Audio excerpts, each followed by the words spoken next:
We've all been there. It's one of the greatest challenges a potter faces. TCS, Tired Clay Syndrome. TCS comes from overworking your clay. TCS results in slaking, S-cracks, slumping cylinder heights, and fat bottoms. With my friend Clayboy, Hello. I'm going to show you the 5 ways to avoid tired clay syndrome. Number 1, know what you want to throw. Gather and organize the necessary clay tools before you start. You'll be more successful if you don't have to stop and search for tools in critical throwing stages. For more information about organization and how to use your pottery tools, please check out my YouTube videos on the pottery noodle and ribbing. Next, make sure you start with the right amount of clay. If you use too little clay, you won't be able to achieve the height you want without stretching the clay too thinly. If you start out with too much clay, your piece is going to be more difficult to trim and it'll increase the chances that it'll be too heavy. Most importantly, stick to your plan. For instance, if you start out throwing a mug, don't change in midstream to make it like, say, a bowl.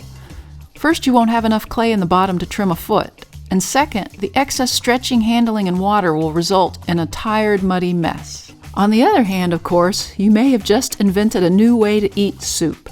Number 2, understand your clay. So many problems. You'll want to understand the characteristics of your particular clay.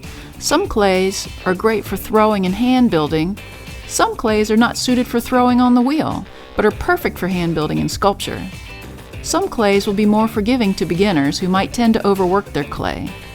Some clays should not be used for beginners, such as porcelain, which is a very diva clay, and it'll slake down even with little amounts of water and handling. Be sure to read and adhere to the manufacturer's recommendations for the clay you're using.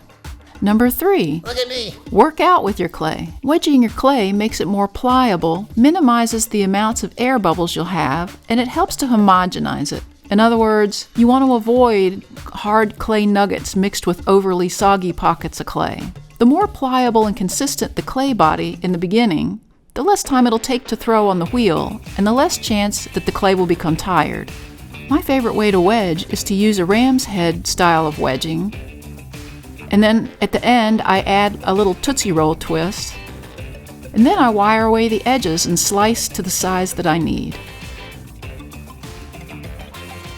Number 4, center your clay the right way. Centering clay improperly, or even just taking too long to center, can result in overworked clay and throwing uneven clay walls, making the clay more susceptible to slaking, overstretching, and tearing. The clay will be centered when your hands are not wobbly. If it takes more than 5 minutes to center your clay, chances are you may have air bubbles in it. To avoid TCS, take it off the bat and re-wedge it.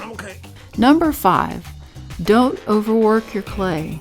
The less DNA on the clay is the way. If you have to pull up a wall more than 3 times on the wheel, you're in danger of overworking the clay and giving it TCS. Be careful about how much water you're using when throwing. Too much water, and you'll see your project wash away. Overworking the clay causes it to lose its integrity and its rigidity. The clay actually droops, thus resulting in fat bottoms.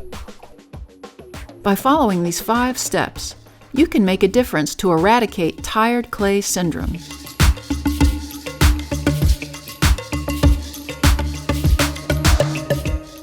Together, we can defeat tired clay syndrome. Thank you for your support. If you enjoyed our videos, please like and subscribe. Thank you for watching. See you next time in the studio.